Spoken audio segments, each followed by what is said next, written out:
क्या आप जानते हैं कि हमारे पैदा होने के बाद जो सबसे पहले सेंस डेवलप होती है पांचों सेंसेस में से, वो सेंस ऑफ टच होती है। टच को यूज करके हम अपने बॉडी को हील भी कर सकते हैं, ना ही सिर्फ फिजिकल लेवल पे बट मेंटल लेवल पे और इमोशनल लेवल पे। और इसी के बारे में मैं इस वीडियो में आपसे बात करने वाला हूं इन डिटेल, एक ऐसी थेरेपी के बारे में जिसको हम कहते हैं क्रेनियोसेक्रल थेरेपी, या जिसका शॉर्ट फॉर्म है CST थेरेपी, जो कि आपको हील करने में हेल्प कर सकता है कई सारे हेल्थ इश्यूज से। तो मेरा नाम अंशुमन है और मैं पिछले 5 सालों से ज्यादा हो चुका है ये क्रेनियोसेक्रल थेरेपी का प्रैक्टिस कर रहा हूँ, और कई लोगों को मैंने इस थेरेपी के द्वारा जो है हील किया है, not just on the physical level but mentally भी, इमोशनली भी। और इसी के बारे में हम इस वीडियो में बात करेंगे कि ये CST थेरेपी क्या है। CST या क्रेनियोसेक्रल थेरेपी एक gentle hands on touch therapy है, जिसमें कि हम अपने शरीर में एक इंटेलिजेंस, जिसको इनेट इंटेलिजेंस कहते हैं, उसको रीस्टेट बैक करते हैं। अभी इसके बारे में हम जानेंगे। अभी आपने अगर देखा होगा तो हमारे जो लाइफ है, हमारा जो जर्नी स्टार्ट हुआ, वो एक सिंगल सेल से स्टार्ट हुआ। जब कंसेप्शन हुआ, स्पर्म और एग मिलके एक सेल बना, वो that was the starting point of our journey to the life. और 9 महीने के अंतरकाल में माँ के गर्भ में पूरा शरीर जो है वो तैयार हो जाता है, जिसमें मिलियंस ऑफ सेल्स होते हैं।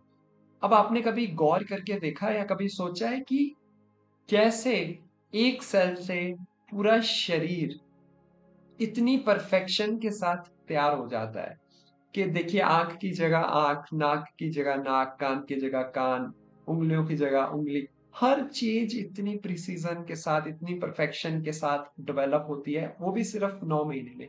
कैसे होता है ये? क्या है वो चीज जिसकी वजह से, जो इसको गाइड करती है, डायरेक्ट करती है?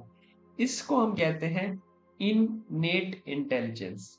ये इननेट इंटेलिजेंस हमें जो है डेवलपमेंट में हेल्प करता है। डेवलपमेंट के बाद जब हम जन्म लेते हैं, उसके बाद हमें मेंटेनेंस में, सस्टेनेंस में हेल्प करता है। और कई बार हमारा ये इननेट इंटेलिजेंस जो है वो किसी वजह से कॉम्प्रोमाइज या ब्लॉक हो जाता है। तो क्या होता है, जब वो ब्लॉक होता है तो वो अपने बॉडी को प्रॉपरली मेंटेन नहीं कर पाता है, वो हील नहीं करता है, वो सस्टेन नहीं कर पाता है, जिसकी वजह से हमारे बॉडी में अलग अलग जो इश्यूज हैं, चाहे वो फिजिकल लेवल पे हो, चाहे वो मेंटल लेवल पे हो, चाहे वो इमोशनल लेवल पे हो, वो डेवलप होने स्टार्ट हो जाते हैं। तो जो ये CST थेरेपी है, उसमें हम क्या करते हैं, हम टच को यूज करके इस इननेट इंटेलिजेंस को रीसेट करते हैं। जैसे आपने देखा होगा, कई बार हमारा फोन जो है ये हैंग होने लग जाता है, तो हम क्या करते हैं, इसको रीसेट करते हैं, इसको रिस्टोर बैक करते हैं, फैक्ट्री सेटिंग्स में लगाते हैं। तो उसी तरह से ये CST की एक वो प्रोसेस है जिसमें हम टच की मदद से ये प्रोसेस करने की कोशिश कर रहे हैं, जिसकी वजह से क्या होता है कि कहीं पे कोई ब्लॉकेजेस हैं, कहीं कोई कॉम्प्रोमाइज मूवमेंट्स हैं हमारी बॉडी में, वो जो है वापस रिस्टोर बैक हो जाते हैं, ताकि बॉडी खुद को हील कर सके। अच्छा, अब आपको मैं एक चीज ये बताना चाहूंगा। देखिए, कोई भी डॉक्टर जो है, चाहे वो एलोपैथी का हो, चाहे वो होम्योपैथी का हो, चाहे वो आयुर्वेदा का हो, कोई भी मोडेलिटी की हम बात करें आज के टाइम पे, वो आपको हील नहीं करते हैं। आपको हील करता है आपका खुद के शरीर की क्षमता। हाँ, डॉक्टर, अगर आप इंग्लिश मेडिसिन की बात करें तो वो आपको हेल्प करते हैं हील करने में, अपनी स्किल के साथ। उनकी के पास क्या हुनर है, स्किल है, उनके पास मेडिसिन है जो कि केमिकल फॉर्मुलेशन है, या फिर सर्जरी है जिसके द्वारा वो बॉडी को हील बैक करने में हेल्प करते हैं। अच्छा, आप आयुर्वेदा डॉक्टर के पास जाते हैं, उनके पास क्या है, उनके पास हर्ब फॉर्मुलेशन है। वो हर्ब्स आपको देते हैं जिससे आपकी बॉडी हील बैक हो सकती है। तो सब चीजें जो हैं आपकी बॉडी को जो है वो सपोर्ट करती है, वो आपको एक इन्वायरमेंट दे रही है बॉडी को, ताकि आपका बॉडी जो है खुद को हील कर सके। पर कोई भी चीज बॉडी को हील नहीं कर सकती है, बॉडी अपने आप को खुद से हील करता है। और सीएसटी में हम नेचुरल तरीके से टच को यूज करते हैं, और आपकी बॉडी की वो हीलिंग पावर जो है, वो इननेट इंटेलिजेंस जो है, उसको ट्रिगर करते हैं, उसको रीसेट बैक करते हैं, ताकि खुद से आपका बॉडी जो है उस हीलिंग मोड में जाए। अच्छा, अब मैं आपको कुछ उदाहरण देना चाहता हूँ। अगर आपने नोटिस किया होगा, एक छोटा बच्चा 2 महीने का जो होता है, वो रोता है, तो किसी की भी गोद में जा रहा है वो रोए जा रहा है, रोए जा रहा है, और जैसे ही वो अपनी मम्मी की गोद में आ जाता है, अपनी माँ की गोद में आता है, तो क्या होता है, एकदम चुप हो जाता है। आपने नोटिस किया? मालूम है क्यों ऐसा होता है? क्योंकि जो बच्चा है वो अपनी माँ के टच को रिकॉग्नाइज करता है। अभी वो किसी को रिकॉग्नाइज नहीं कर रहा है, आसपास के लोगों को अभी ज्यादा वो रिकॉग्नाइज नहीं करता है, पर वो टच को रिकॉग्नाइज करता है और फील करता है, जिसकी वजह से वो एकदम माँ के गोद में जाके चुप हो जाता है। या अभी दूसरा उदाहरण मैं आपको बताऊं, कभी आपके कोई बहुत करीबी दोस्त हैं, है ना, उनके घर में कोई गुजर जाए, मतलब किसी की डेथ हो जाए, तो आप जब उनके पास जाते हैं तो आप क्या करते हैं? आप उनको कंसोल करने के लिए उन्हें टच करते हैं। उस टाइम पे आप कुछ भी बोलेंगे, कोई बात करेंगे, सब किसी का कोई मतलब नहीं। आप क्या करते हैं? हम यू गो, आप उनका हाथ पकड़ते हैं या उनके कंधे पे हाथ रखते हैं, उनको हग करते हैं, और that touch, that feeling of touch gives consolement, है ना। तो एक वन टच, अब टच कैन डू मिरेकल्स, है। आपने ये जरूर से नोटिस किया होगा, एक्सपीरियंस किया होगा जो मैं बात बोल रहा हूँ। या फिर आपने कभी नोटिस किया हो कि आप किसी अपने परिजन को, जैसे आपका कोई भाई बहन, कोई करीबी रिश्तेदार जो है, काफी समय के बाद, जैसे कोविड के बाद, कई काफी टाइम के बाद हम अपने लोगों से मिले, तो क्या होता है, हम क्या करते हैं, सबसे पहले जाके हम उनको हग करते हैं। नोटिस किया है? Touch. So this is the power of touch. Touch can really bring that profound, जो हम कहते हैं हीलिंग एबिलिटी, अपने बॉडी को वो सक्षमता लेके आता है कि हम हमारा बॉडी खुद को ऑटोमेटिकली हील कर सके। तो अभी मैं समझ पा रहा हूँ, शायद आप इस बात से अंदाजा लगा रहे हैं इन उदाहरणों की वजह से, कि टच हमारा जो है वो कितना पावरफुल है। और आज के टाइम पे अगर हम नोटिस करें, तो कहीं हम जाते हैं इलाज के लिए, तो हार्डली, मतलब डॉक्टर्स आज के टाइम पे क्या प्रेफर ज्यादा करते हैं, वो टेस्ट्स हमें, मतलब कहते हैं कि हाँ, पुराने टाइम पे अगर आपने नोटिस किया हो तो डॉक्टर्स सिर्फ और सिर्फ नब्ज देखते थे, सिर्फ टच करते थे और उससे बता देते थे कि कैसा है। पर आज के टाइम पे अलग अलग तरह के, तो चीजें बदल रही हैं, बट मैं आपको ये जस्ट बताना चाह रहा हूँ कि टच जो है वो कितना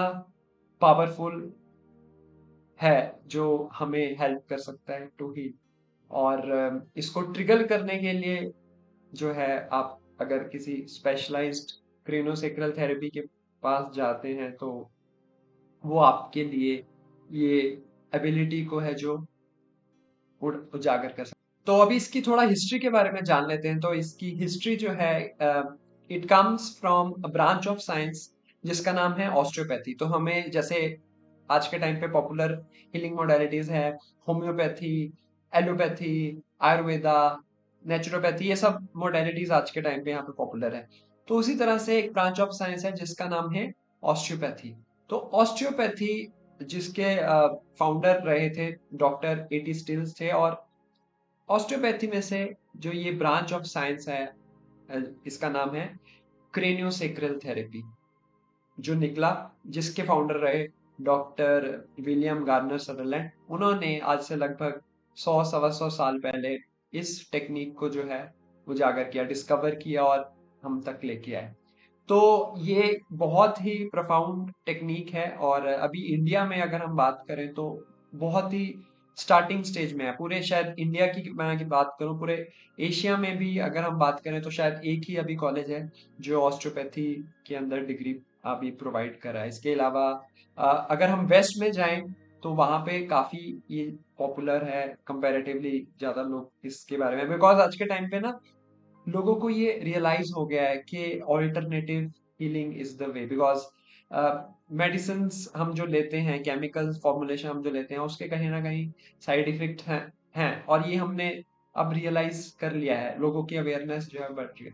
तो मैं भी जैसे देखता हूँ पिछले 5 सालों में लोगों का जो रुझाव है, लोगों के जो फेथ है towards the alternative medicine such as craniosacral therapy, वो बहुत ही बढ़ गया है। और ये जो ऑस्टियोपैथी है ये विदाउट मेडिसिन जो है बॉडी के अंदर कुछ जो मैनिपुलेशन करके एक्सटर्नली बॉडी को हील करने में हेल्प करता है। So this is a branch of science which heels the body without any medicine support.